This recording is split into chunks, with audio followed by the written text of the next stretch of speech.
เมียนเด้อบ่ต้องเห็ดเสียเด้อเบิ่งจับเมียนให้บอกถ้าเศร้าเห็ดเสียเราพอนี่ดี เดี๋ยวนี้ก็ ปลอดภัยเด้ เอารถมาจอดอยู่บนพอร์กิ้งเนาะมันก็มีรถหลายคันคันหนึ่ง5,000 กีบแล้ววันนี้พวกเขาก็จะได้พากันย่างเข้าไปตลาดมืด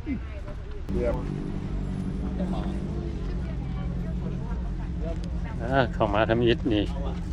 สิเป็นตลาดมืดขาย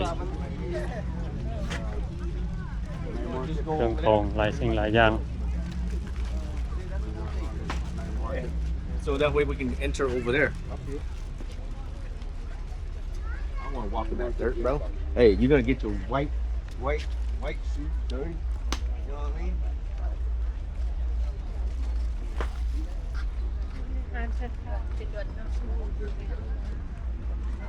Hey, you guys want some?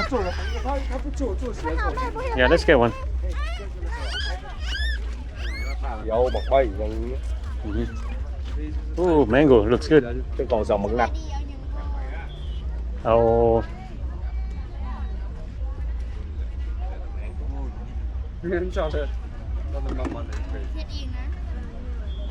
อันนี้สิเป็นบักฮุงเนาะ แอนบอก โอ้เอานี่อันหนึงเด้อ อันหนึ่งเนาะ อันนี่ยัง what you guys want ăn mông muông mông muông còn văn hóa tập quán hàng trongของรถเป็นป้ารถเป็นป้ายี่ห้อไอ้ป้าป้ายทะเบียนกฮ7397ไอ้ป้าป้ายทะเบียนก7397 Ý lừa ý busy.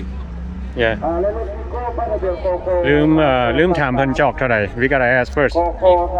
3238 ว่า เจ้าของได้กินแล้วให้ทำรถของข้าเราให้เดือนเลยเนาะ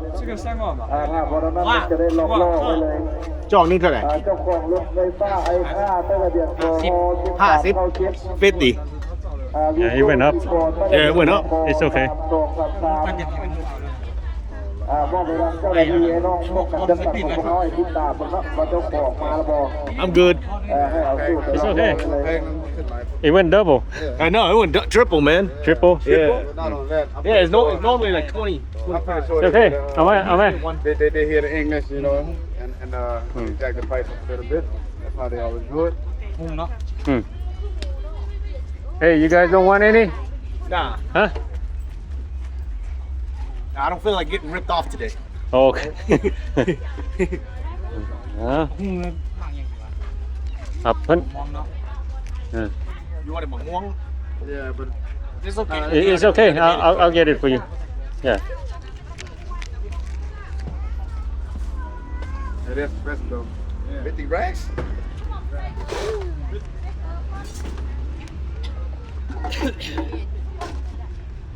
See, they didn't call, they won't price. You know, what he just charged us with those two cups, we could have got 5. Why? Yeah. And it says MC card ready flow.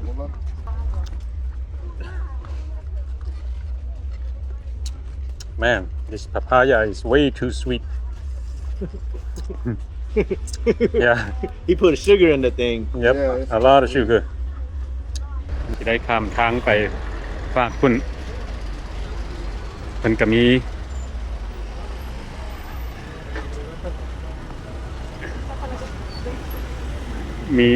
หลายบูธโอ้มันนี่รถกระลายมันจอดให้ เจ้าแล้วเราก็ต้องมาเป็นก้อนๆกับกล่องศิลปะกล่องเพลงซ่าขอเซิร์นต้องไปในหลังต้องทาง นี่แหละอยู่ประเทศลาวเนาะมาเบิ่งดูว่าเป็นเฮ็ดอิหยังอยู่นี่ Yeah, my husband watching you guys all the time, every day. Every day. thank you แล้วก็ได้มาปะโอ้มาแต่2แม่ลูก We go back next Monday. So this weekend we going to Luang Prabang. โอเค Bố này cáiขึ้นไปบางเวียงมันสุดเลยเอารถจับไป Oh yeah, gonna be fun. How long you been here in Laos So last week. last week พวกเคยเพิ่งเบิ่งพวกแกตลอดเพิ่งเลิกงานมาขับแล้วก็เบิ่ง YouTube อยู่กัน Lao Food Festival เฮ้ย Lao Food Festival 2026 I didn't know that บ่ได้ฮู้ได้นี่ Discover Laos through its taste โอ้จะเป็น Lao Food Festival เยอะ น้องๆศิลปากรแล้วก็ลูกหลานนักแสดงอาจจะอยู่ด้านลุง ข้างในเนาะ ถ่ายรูปรวมกับคณะ ว้าวโอ้คนหลาย พอยับๆมาให้เบื้องก่อน อันนี้ก็สิอยู่แถวคิมของ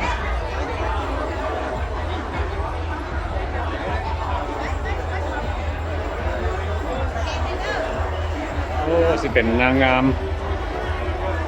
ใส่สุดม่ง ได้บอเอาขอเชิญเด้อ โอ้ เอาขอเชิญนาง เป็น งามขนาด มีฮอดนางงาม ครับขอเชิญงามๆอยู่สองเบื้องได้บอซึ่งงามๆปั่นกันอยู่สองเบื้องได้บอมันเบื้องนั่นแหละโยกเหมือนมันเอาขอเชิญอาจารย์จากกระทรวงวัฒนธรรมขอเชิญอาจารย์สอนข้อจากกระทรวงวัฒนธรรมและการท่องเที่ยวรวมถ่ายรูปและพวกเราก่อนพวกจะสืบต่อจำนวนชื่นเนาะ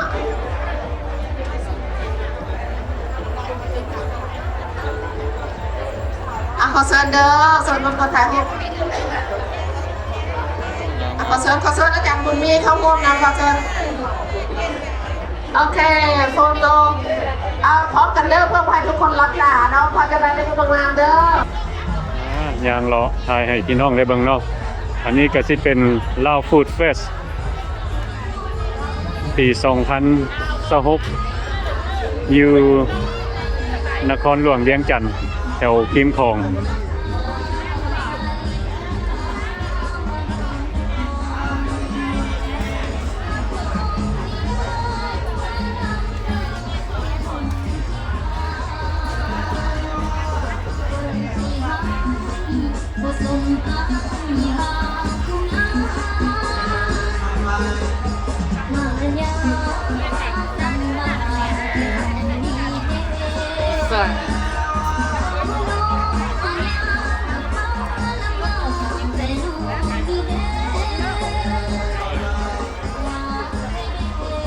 โอ้อาหารหลาย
โอ้ล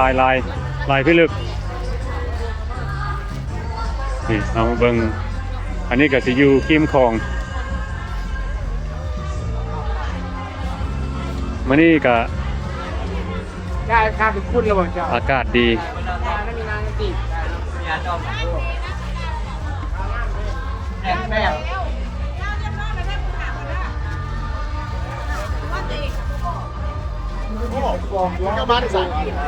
ฮะ แล้วไม่ใส่น่ะ มาแต่เวียงจันทน์ เบี้ยงจัดนะHey refreshing right here no sugar added How much is that one 25,000 25,000 Yeah. I just paid 50,000 You got ripped off like I got ripped off on my shoes At least I don't get ripped off on my shoes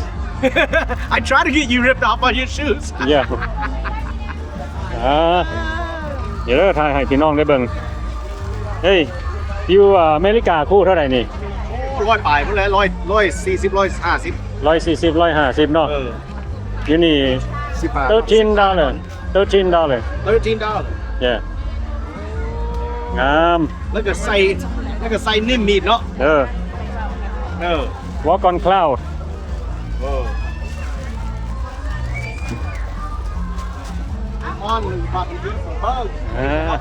มีอาหารลาย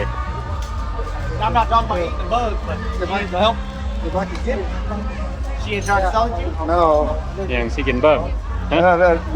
Whatever that is. อันนี้อันละเท่าไหร่นี่ ถ้วยนึง50ได้ ถ้วย50 บาท เจ้า โอเค เอาถ้วยหนึง ถ้วยนึงเนาะเดี๋ยวนะเดี๋ยวละ Yeah. I don't know when my video cut off. I ran out of time. As we said it again, guys, but I'm about to bugs, grasshopper. Yeah. It's good too, bro. It's got the real lychee logo. Oh, that was 35? That's a deal. Because it's fresh. ฮะ 35 right here. yeah what Fresh. Whatever you pick, all fresh. Fresh fruit. If you tell them no sugar added, no sugar added. You tell them sugar added, they add the sugar. You tell them to add condensed milk, they add condensed milk. Or you just want it natural, they give it to you natural. Deliciousness. 35,000 keep. $1 something for some shake. Real fruit shake. All right. What you got there, brother? That grasshopper? Yeah, not the grasshopper. I got the grasshopper, guys. Hey, do you want you guys want any drinks? Nah, I got mine. I got mine ready thanks Want one? There you go. Just pop it. Pop it like it's hot. อ่า Is it a grasshopper? Or is it a cockroach? I don't know, but it's crunchy and sweet. Crunchy and sweet and nutty. Crunchy, yeah, crunchy, salty, sweet, nutty. Yeah. No diddy. Pause. อ๋อ แซ่บเลย แตน ของแคบย่างเล่น อาหารบ้านนอกอะไรเงี้ย แมนอืม อ๋อ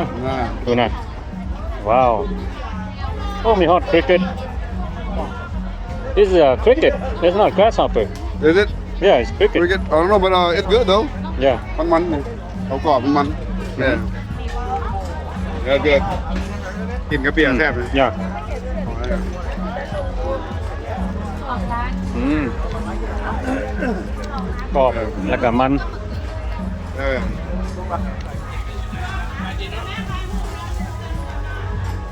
Oh, this is amazing. Lao Food Fest.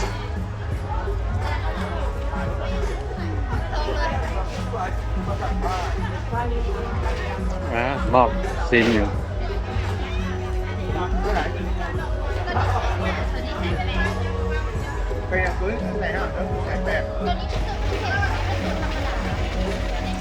ทางที่เพิ่นก็สิซื้อน้ำปั่น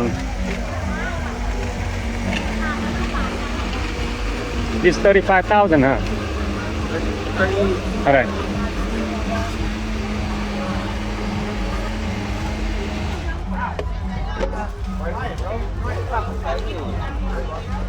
Man, that looks good right here. มากยังหัน เอาปะมันเงินหมักกล้วยหมักสตรอเบอรี่ I'm gonna try one of these. Yeah. หมักนัท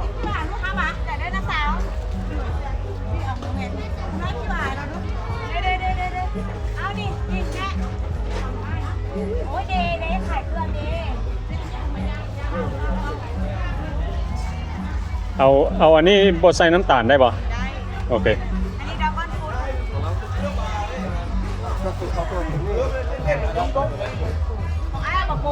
อันนี้ว่าชื่อ อย่าตัวนั้น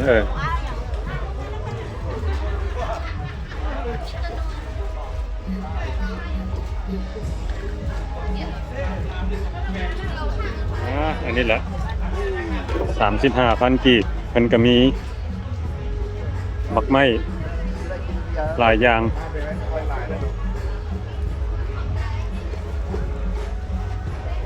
ใส่นมปะบ่ใส่นี่เด้อปันบักไม้รวมมีหลายแบบ 35,000 กีบ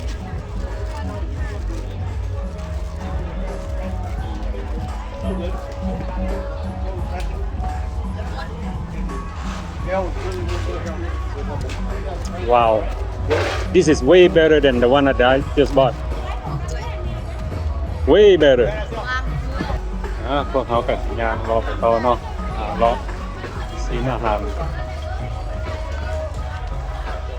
อันนี้เป็นLao Women Association Food Fair that's why มีแต่มินยิงอยู่อันขาย but ว้าว yeah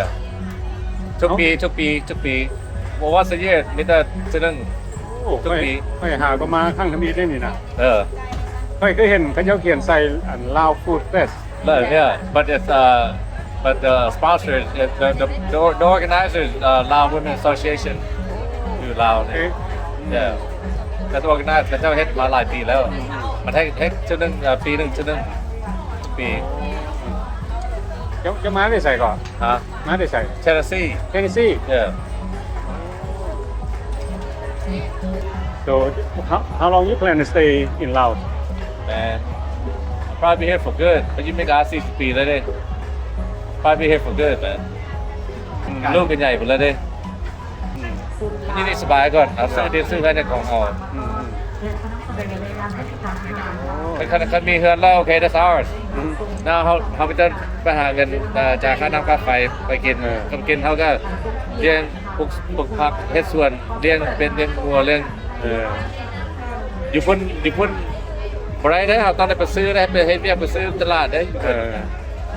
ให้เตือนยิ้มแย้มแจ่มใสควงก้าวไปตามเส้นทางโคตรไปประเทศไทย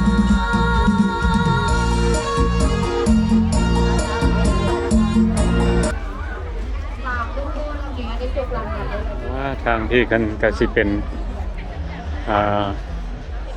เป็นเครื่องโซ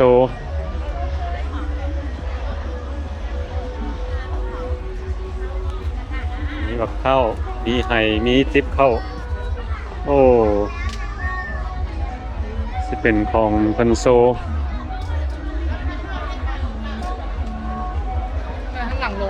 โอ้นี่เป็นอย่างนี้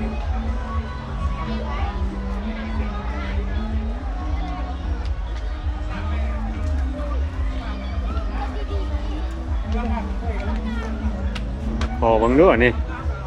ที่เป็นเครื่องแห้งตากแห้ง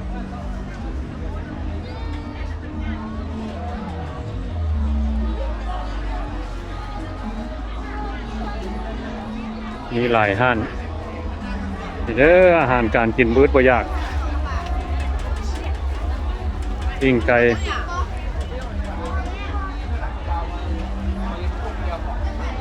วันนี้คนออกมาหลายอยู่แถวคิมคอง ราคาเดียวมัน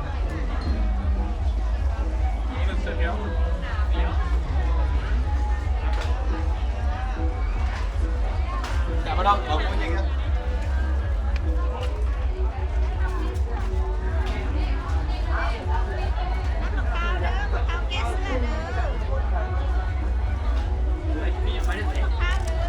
ไม่ต้องตัดเลย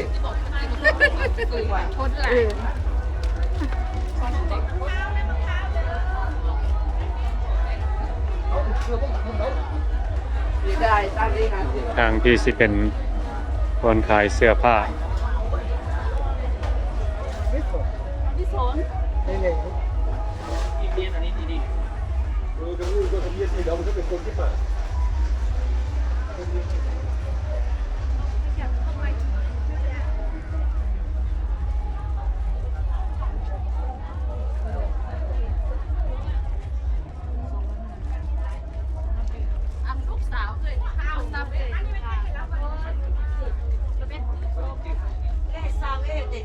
โอ้งาม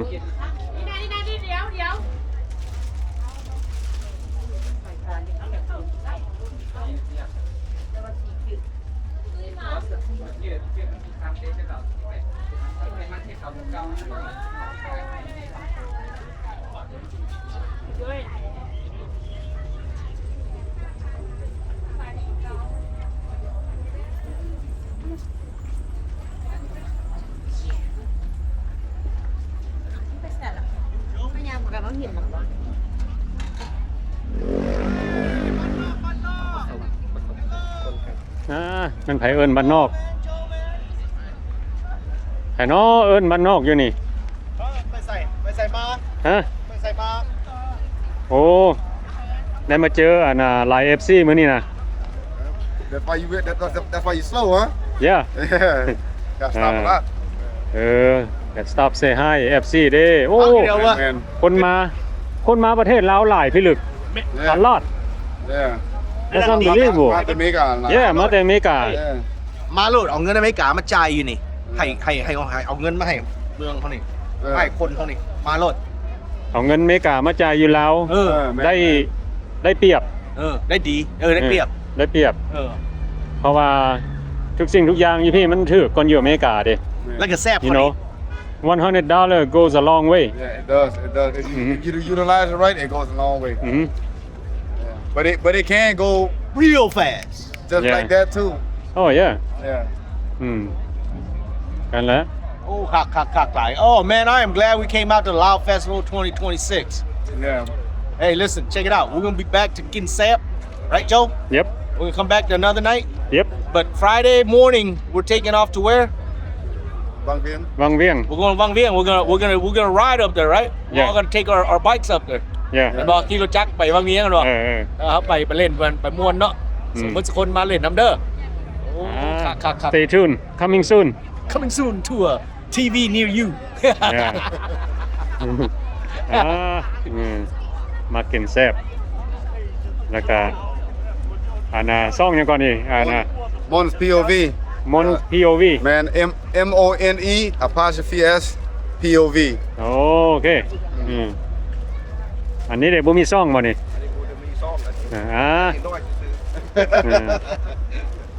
ซ่องเบียร์ลาวกับเหล้า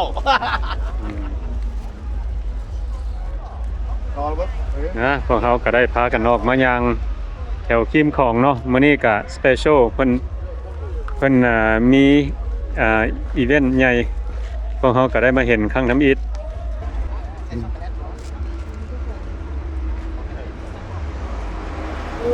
หอกกินแซ่บเพิ่นสิกินไอศครีม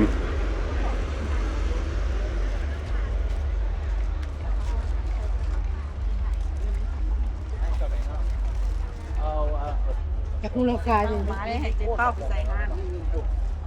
มันมีหัตถกรรมแพงเติบอยู่แพงเติบแม่แพงเติบที่มันงามเลาะก่อนอันนี้ว่ามันยูทูบได้หักกันซอกหายูทูบอยู่ซอกหายูทูบเบอร์อยู่ก็เลยยูทูบ สบายดีจะมาได้ใส่เนาะ โอ้ถึกส่งมาโอ้แม่นวะ โอ้ ถึกส่งมา สบายดีถึกส่งมาจากยุนไต้หวัน โอ้ยนไต้หวัน พวกคนได้ถึกส่งมาเมื่อนี่นั่น สบายดี เจ้าสื่อคนมาอย่างว่า แม่นแล้ว เบิ่งคลิปตลอด โอ้ อเมริกา ใจละลายๆมาแต่รัฐใด เท็กซัส เท็กซัส ฟอร์ดเวิร์ด โอ้ฟอร์ดเวิร์ด หลายคนก็มาเราอยู่ มันโดนเลยอ่ะซอกหาพวกเจ้าอยู่ แน่นอน เป็นยูทูบเบอร์ด้วยครับไปซอกหาพวกยูทูบเบอร์ จะไปกินแฮมเบอร์เกอร์ มา3 คนบ่ 3 คน โอ้ มาเป็นกลุ่มหนึ่งอยู่กลุ่มหนึ่งมาอยู่โดน มาโดนปานใดเลยนี่ โอ้ขนาด3 ทิศเลย กลับแล้ว ตามที่ กลับมือวันศุกร์นี่แล้ว วันสภาพอยู่ไทย อยู่อนุนี่เด้ถ้าบิดเมมโมรี่กับย้อนเจ้าหันละ ได้เหรอ เห็นเจ้าผ่าเมย์เจ้าหมาก ไปอยู่เมมโมรี่ เมมโมรี่นี่ก็โอเคแบบที่ว่าเนาะขึ้นกินลงกินมันสบายอะนะก็เลยไปพักเตลูซินาปุ๊บเรา น้ำมันนั่นแล้วก็อันนั้นเนาะเอาไปอันน่ะเอาไปเมืองหลวงมาล่ะมาอยู่กรุงเทพใหม่ โอ้ มาอยู่ตวหน้าอันน่ะอนุเด้ อืม ตอนนี้มาเห็นแบบ เกิดมักอนุหั่นน่ะ พวกเจ้าทายหั่นนะเห็นท่านเห็นนี่แล้วยังพูดว่าโอ้บอลท่านมีบอลกินนี่ อยู่เมมโมรี่กับย้อนเจ้าหันละ โอเคอัน มาเจอนัดกันกับพี่สาวอยู่ที่เมืองไทยแล้วมาเจอกัน หน่วยเบ้าคนเดียวบุปันกันเบ้าเด้อเว้ยก็หยอกกันซื้อก็หยอกกันซื้อเด้อ ดีใจตัวมาเจอเนาะ โอ้อันนี้ก็ดีใจคือกันได้มาเจอเด้อสนใจหลายๆอันมา3 อาทิตย์นี่ได้ไปเที่ยวไสแน่นี่ ไปบ้านแดไปเมืองร่วงบ้านเกิดไปเมืองร่วงไปแล้ว โอ้หนองพระบางเนาะ บอกจากเมืองร่วงกับตื่ ตื่นซ่องซ้ำมือกับถ้าเอ้ยมาเพราะว่าเพิ่นบ่เคยมาจากเถื่อตั้งแต่ลาวไปอยู่อเมริกา45 ปี มาครั้งทมิตรมานี่น่ะ ครั้งทมิตร อ้าว มักดีแต่ว่าห้างบ่คือกัน บอกไม่กล้านะ ขึ้นฮอดหัวแล้ว โอ้ย เจ้าได้เจ้าก็มาได้ forward ป่ะมึงบอกไม่ได้เจ้ามาได้ forward ไป เอาลูเซียนะลูเซียนะอีใส่ เนยไปเรื่อย เมื่อเรียกเขาเราหูหนาเลยอยู่ เด้ โอ้โหเขาบอกอันน่ะซื้อเลมอนลูกท้องสอนน่ะ เจ้าเลมอนว่ะ โดยลูกคันท้องน่ะ ไม่เป็นรู้จักกันตัวนี่ ฮะ ฮะ ไอ้ไหลเด้ ว้าว small world yeah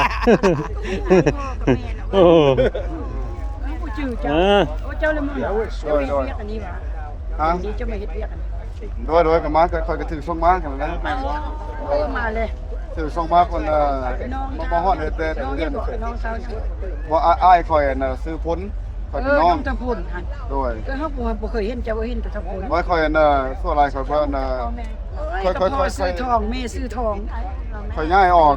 จากลุยซ่าน่ะหลายปีเลย ยังเอาไปมา อยู่ หุย อยู่เนื้อเบี้ยอยู่ใส่อยู่ เลยเนาะมื้อใดก็ มองได้เบี้ย today is Saturday ทุกมื้อ Saturday ทุกมื้อ right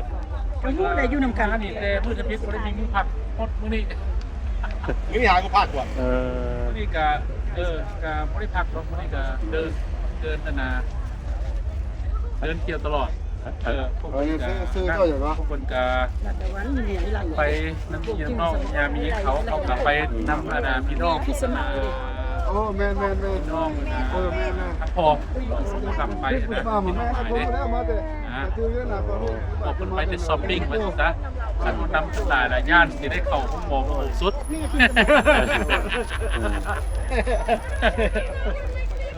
เป็นอะไรโอ้ยพวกไฟละได้เปิดเลยนะเราเห็นเจ้าออกมาเลยนะ เออ แซนโนเจ้าเลยคือว่า grow ขึ้นตลอดเนาะเดี๋ยวนี้เนาะคนก็เบิ่งหลายออกนะ ก็ดีใจหลายเพราะว่าเฮาก็ขอขอบใจ FC เบ่ทุกคนนั่นแหละเนาะเพราะว่าเพิ่นเฮาก็พยายามเฮาเป็นคนเว้าบ่เก่งดอกเฮาพยายามแบบถ่ายให้มันละเอียดหยังนะอาศัยแบบความงามเฮาถ่าย ก็ละเอียดบ่จะได้ เด็กได้งามกับบัตรชายเอาข่อยนี่เด้เนาะกินแซ่บๆเลยเนาะ อันนี้ก็แซ่บขับกันนาพวกยังดอกกันนามานี่แล้วก็เห็นลายอาหารลายแล้วมันก็อิ่มนะ แบบพวกก้อยย่างเลย อิ่มเอาเองมันซะอาหารนะ มาประเทศลาวนี่ยังอีกอาทิตย์หนึงเนาะเจ้ากลับเนาะ แม่ กลับไปเฮ็ดเวียกบ่หรือว่าจังไดยังบ่ทันได้รีไทร์ที่ หม้อเลยล่ะ โอ้กลับไปเฮ็ดเวียกเนาะ ว่าอีกระบาง3 ปีผมนะ อีก3 ปีแต่ว่าเดี๋ยวนี้มาทุกปีบ่ คิดว่าเป็นไปได้กับจะพาเมียมาอยู่นะ อยากมาทุกปีแล้วเนาะ มาดิเพราะว่าข่อยเที่ยวยุโรปหมดแล้วอยู่ยุโรปแคนาดาบอกเม็กซิโกบอกแคนคูนบอกบาฮามาบอกเที่ยวมาหมดแล้วนะฝรั่งบอกจีนบอกเขา จะไปเบิดโลกแล้วตัวนี่นะ ยังหลายบอลอยู่แต่ว่าคือมายังหนุ่มยังน้อยเขายังยั่งนะ เจ้าไปจากประเทศเลยนี่ ก็หลายเติบอยู่ว่าสิซะ หลายเนาะ แล้วก็คิดว่าเขายังหนุ่มแล้วเขาอยากขี่ยนต์ไกลๆนิดนึง เพราะว่าบัดคณะแกมาแล้วเขาขี่บ่ได้แล้วเขาจังซ่อมเที่ยวใกล้ๆคืนนะ เขาก็ขึ้นมาเดี๋ยวนั้นพวกขี่มามันก็สาวผู้สมุงเด้ แม่น แม่นบ่บัดนี้เขาสิท่าเข้าแกหรือจังสิมามันก็บางเทื่อมันขี่ยนต์บ่ได้แล้วนะเนาะเขาก็ขึ้นแนวนั้นซะ แล้วขอถามเจ้าดูเจ้าไปเบิดโลกแล้วเนาะเที่ยวหลายประเทศล่ะประเทศใดเราเจ้ามักกันหมู่ สมองโบโอ ประเทศใดมันก็ประเทศใดมันก็โคเล้วแต่ว่าอันน่ะข่อยมาเบิ่งเดียวนี้เนาะข่อยมาเบิ่งเดียวนี้ปลอดภัยการปลอดภัยแล้วก็แม่นการปลอดภัยการสะดวกนะแม่นเอเชียเฮานี่แหละลาวแบบไทยแบบนี้นะเป็นปลอดภัยสะดวกแล้วก็ แล้วก็เงินดอลลาร์เฮามันก็ไปไกลว่าสิซะ แม่น นะแม่นบ่ด้วยนะ แม่นแม่นแล้วเว้าถูก คนก็บอกหลายคนนี่ดิเมืองลาวนี่ปลอดภัย แม่นปลอดภัยหรือ ค ว่าน ต้องญาติมานี่เราเดี๋ยว2 โมง 3 โมงเขายังออกไปกินข้าวออกไปกินได้เรื่องญาติไป มานาโอ้อันน่ะกุ้มกอดอยู่เด้อันน่ะมีหยังเกาะเปล่าค้ำเหมือนเด้เห็นแล้วก็กุ้มกอดแล้วได้นี่ โอ้ เปล่าค้ำติด เบาคำ travel รอคำทราโบอย่าง เบาคำ travel แม่กับพ่อคนนี้อยู่เมืองเดียวกัน Son my homeboy Christmas เอาเนี่ย แม่คริสต์มาสเลยอยู่ มันก็ look at that man เขายังหนุ่มยังน้อยนะ แม่น ยังไปได้ว่าสิซะ แม่น นะ อันนี้ก็แบบกูไอเดียค่อยพร้อมเจ้าตัวนี้แบบเฮาเที่ยวตอนเฮาไปได้ แม่นล่ะ enjoy เดี๋ยวนี้ อันนี้บ่แม่นยูทูบเบอร์ได้ไปซอกหายูทูบเบอร์ได้นี่นะเฮ้ยเมียข่อยจมว่าอยู่ไสแล้วเอื้อยแล้วเหรอว่าอันน่ะห้อยอันน่ะพวกกูเขาสนใจแล้วบ่จังบ่เห็นน่ะนะแล้วเห็นเพิ่นนี่ข่อยว่าข่อยกับโอจือคนแท้เนาะแล้วชื่อเสียงหั่นน่ะแน่ต้องเป็นเราแหละแล้วบัดเลี้ยวไปเลี้ยวมาแล้วอ้าวยืนแถวนี้ยืนบางคนอยู่นะ เข้าใจเด้อว่าถ้ามีพวกเจ้าพวกไก่เก่าเฮ็ดเบียงบนไอ้เยอะ โอ้ยเมียข่อยต้องมักเบิ่งนะสุรายต้นแรงมาบางทีกินข้าวกินหยังแล้วเขาก็เปิดเบิ่งนะแล้วก็เปิดไว้เลยแหละนะเป็นว่าก็โอ้ดีอกดีใจได้พบทุกคน แล้วบ่ได้จับมือเถอะ เอาได้ ล้มกันบักดนๆเจ้าชื่อหยังก็ ข่อยซื้อกา ซื้อ ตุกานี่ ตัวกา โอเคยินดี กสิหลายคนนะกสิหลายคนก็พอฮู้ข่อยอยู่ดอกนะบ่แม่นคนดังคนหยังดอกนะกาเด้อซื้อกาคน